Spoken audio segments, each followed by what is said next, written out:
अखिल भारतीय मराठी पत्रकार परिषद संलग्न चंदगड तालुका पत्रकार संघाचे DBC लाईव्ह न्यूजमध्ये मी शुभांगी पाटील आपलं सहर्ष स्वागत करत आहे।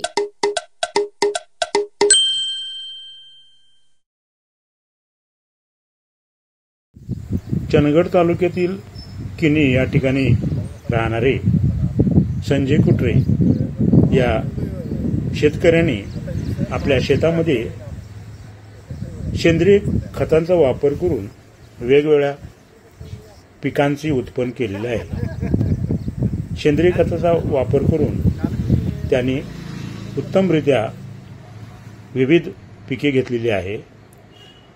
आज प्रत्यक्षात त्यांच्या पिकाची पाहणी करण्यासाठी शेतकरी अधिकाऱ्यांनी प्रत्यक्षात येऊन जागेवर पाहणी केली आणि त्यांनी काढलेल्या विविध पिकांच्या बाबत त्यांच्याकडून माहिती घेऊन त्यांनी तोंड भरून कौतुक केले।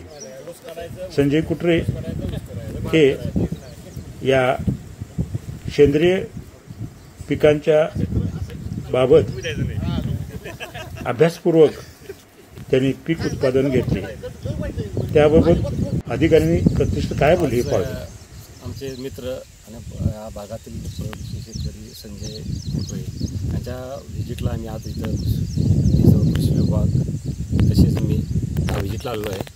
आज गेले दीड महिन्यात त्यांनी हा 25 ते 20 गुंठ्यामध्ये जे पीक आंतरपिकाचे किंवा मिश्र पिकाचे जे प्रयोग केले आहेत ते आज पाहण्यासाठी आम्ही आलेलो आहे।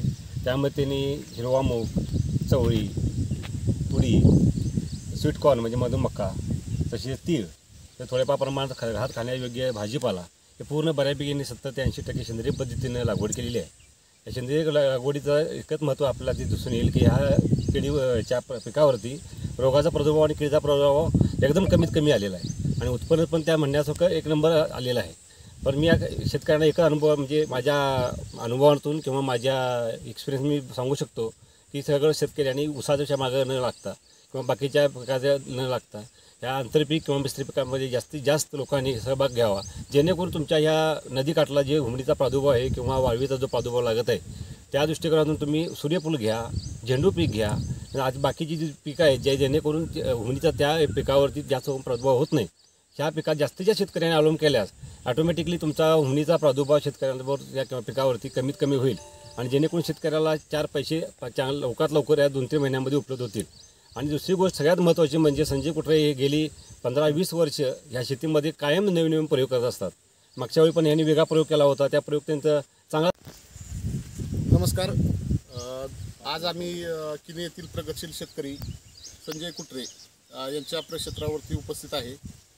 आज या आमच्या प्रक्षेत्र भेटीदरम्यान आमचे मित्र कृषी सहाय्यक किरण पाटील तसेच मुळे साहेब आणि आपल्या येथील कोवाड येथील कृषी तज्ज्ञ माननीय सचिन पाटील साहेब या असा आम्ही संयुक्त पाहणी दौरा आज किनी येथे संजय कुटरे यांच्या प्रक्षेत्रावर केलेला आहे।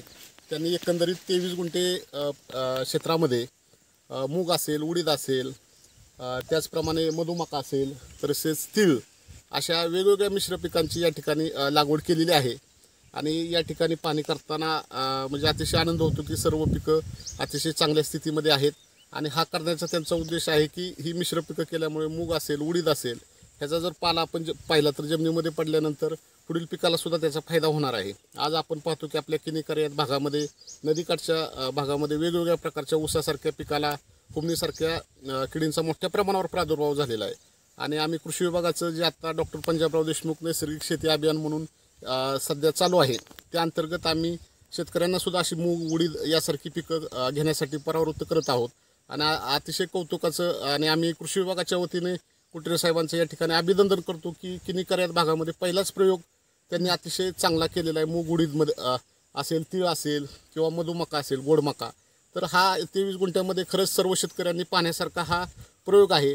याचे खूप फायदे आहेत। आपल्याला जर हुमणी किडीचा प्रादुर्भाव टाळायचा असेल तर अशी पिकं पिकांची जी फेरपालट आपण सांगतोय वेगवेगळ्या पिकांची, मका असेल, सूर्यफूल असेल, अशा पिकांची फेरपालट केली पाहिजे। ऊसाला पर्याय म्हणून सुद्धा ही पिकं चांगल्या प्रकारे जर आपण शास्त्रशुद्ध तंत्रज्ञानाने कृषी तज्ञांच्या मार्गदर्शनाने जर ह्याची अशी पिकं घेतली तर निश्चित ऊसाला एक चांगल्या प्रकारचा पर्याय या ठिकाणी उपलब्ध होऊ शकतो।